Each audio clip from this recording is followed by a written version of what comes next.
आमच्या हक्काचं लेखन व माय मग कुणी नाही केलं भलं व माय अग दिल्लीचं दालन फुलं व माय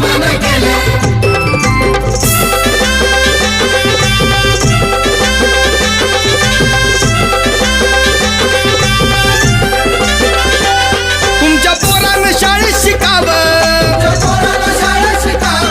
आशाला जारीला मुकावं